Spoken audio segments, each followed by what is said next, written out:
Shut up. Stop talking. Stop worrying the master.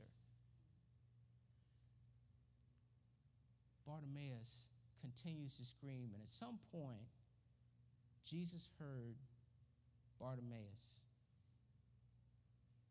and calls for Bartimaeus. And let me tell you, the next line, that line in verse 49,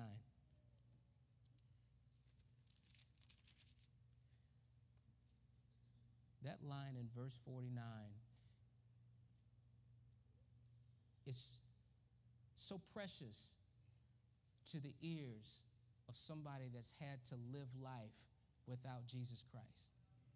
It's so precious to somebody that's dealt with loneliness. It's so precious to somebody that has blown it.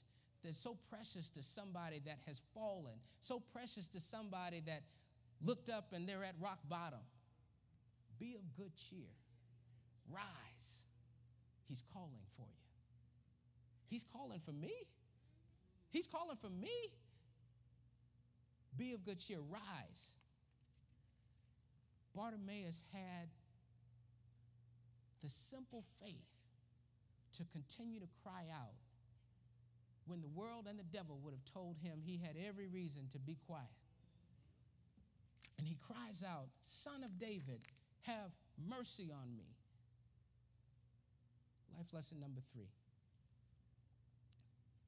The individual and corporate pursuit of God's call must be persistent and prayerful. Number 2, the reality that we are obeying God's call should give us faith to persevere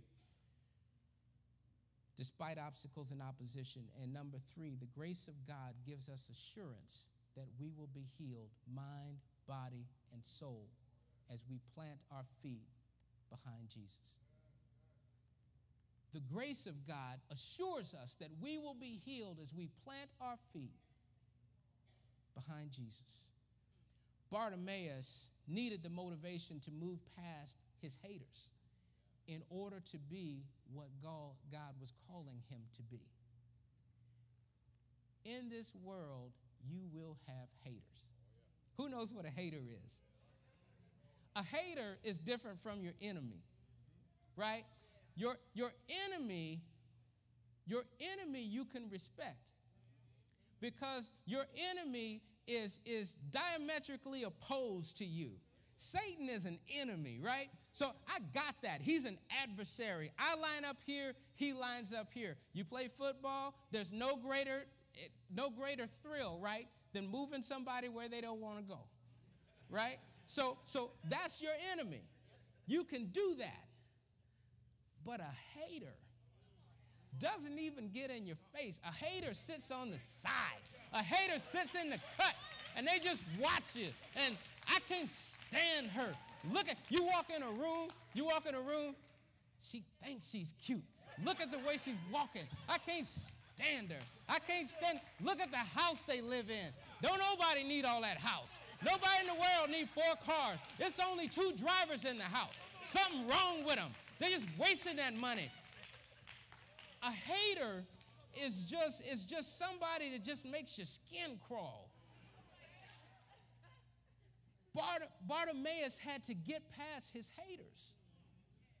You've got to get past the haters. You can't go through life worried about haters. They hate you. They hate you.